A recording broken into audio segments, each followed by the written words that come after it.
Let me ask you about an example of the thing you're talking about. Tell the saga of Telegram in the Romanian election. So amidst all this, you were still fighting to preserve the freedom of speech. What happened? And what were some of the decisions you had to make? So when I got stuck in France, unable to leave the country for a few months,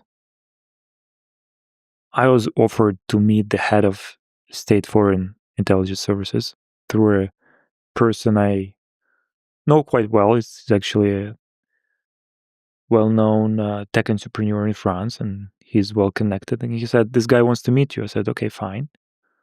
Let's do that, but I'm not promising anything." I took the meeting, and in this meeting, I was asked to restrict what I see as restriction of freedom of speech in Romania. I don't know if you followed the whole saga with the Romanian elections. They had a presidential elections last year. The results got cancelled. Now, Romania at that point, when I had this meeting, was preparing for a new presidential elections. The conservative candidate was not somebody who the French government was supportive of. So they asked me whether I would be shutting down or ready to shut down channels on Telegram that supported the conservative candidate or protest against the pro-European candidates, so they called the guy they liked. I said, look, if there is no violation of the rules of Telegram, which are quite clear, you can't call to violence. But if it's a peaceful demonstration, if it's a peaceful debate, we can't do this. It would be political censorship. We protected freedom of speech in many countries in the world, including in Asia, in Eastern Europe, in the Middle East. We're not going to start engaging in censorship in Europe, no matter who is asking us. And I was very clear to the guy who was the head of French intelligence. I said, if you think that because I'm stuck here, you can tell me what to do, you're very wrong. I would rather do the opposite every time. And in a way, that's what I did. I had a small debate with him about the morality of this whole thing. And then at a certain point, just disclose the content of this entire conversation, because I never signed an NDA. I don't ever sign NDAs with any people like that. I want to be able to tell the world what's going on. And that's quite shocking to me, that you would have people in the French government trying to get advantage of this situation. Of course, if they had nothing to do with the start of this investigation itself, and use it to reach their political or geopolitical goals. I consider it an attempt to humiliate myself personally and millions of Telegram users collectively. And it's quite strange that the same agency asked us to do certain things in Moldova as well.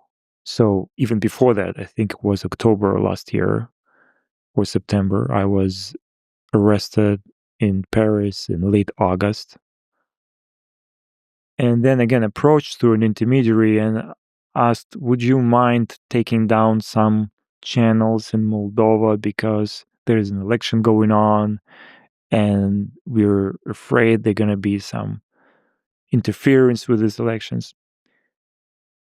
Could you please connect with representatives of the government of Moldova and take care of it? We said, we're happy to take a look at it and see if there is content there that is in violation of our rules. And they sent us a list of channels and bots. Some of them were, so it was a very short list, and some of these channels and bots were in violation indeed of our rules, and we took them down, only a few of them. The rest were okay. Then they said thank you and sent us another list of dozens of channels, many channels.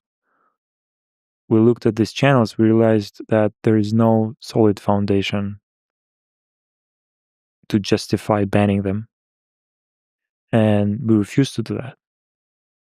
But interestingly enough, the French intelligence services that were asking us to do this in Moldova let me know through their contact that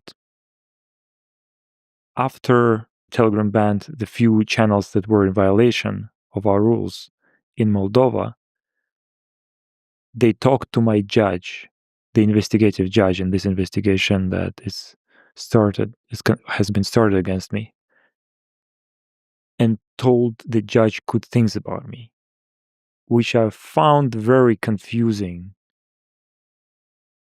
and in a way shocking, because these two matters have nothing in common.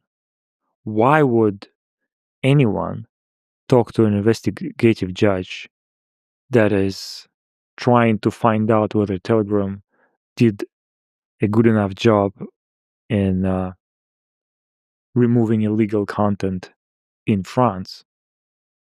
What does Moldova have to do with it? I got very suspicious at that moment. Remember, it happened after we blocked a few channels that violated our rules, but before we refused to block a long list of other channels that were completely fine, with just people expressing political views, which I may not agree with, but it's their right to express them. Not extreme views, not views that call to violence. That was extremely alarming. That was a moment when I told myself that there may be more going on here than I initially thought. Initially, I thought, yeah, some people are confused about how technology works. And here, after this case in Moldova, I got much more suspicious. So by the time that head of intelligence services met me to ask about Romania, to help them silencing conservative voices in Romania, I was already wary of what can be going on next. Yeah, so clearly this was a systematic attempt to pressure you to censor political voices that the French government doesn't agree with. And we should say that you have fought for freedom of speech for left-wing groups and right-wing groups. It really doesn't matter. So it's not, you don't have a political affiliation, political ideology that you fight for. You're creating a platform that, as long as they don't call for violence, allows people from all walks of life, from all ideologies, to speak their mind. That's the whole point. And it happens to be conservative voices in the Romanian election that the French government wanted to censor, because currently the French government leans left. But if you flip everything around and the government would be right-wing, you'd be fighting for against censorship of left-wing voices. And you have in the past many times. Exactly. Ironically, we received a request from the French police to take down a channel of far-left protesters on Telegram in France. We refused to do that. We looked at the channel, peaceful protesters. It doesn't matter for us whether we're defending the freedom of speech of people leaning right or leaning left. During COVID, we were protecting activists that were organizing the Black Lives Matter events. And the other side, the protesters against lockdowns, we protect everybody as long as they are not crossing the lines and not starting to call to violence or incite damage to public property. It's a fundamental right to assemble. It's interesting that people who haven't had this experience of living in countries that don't have freedoms don't always realize how dangerous it is to gradually compromise your values, your principles, your freedoms, your rights. Because they don't understand what's at stake.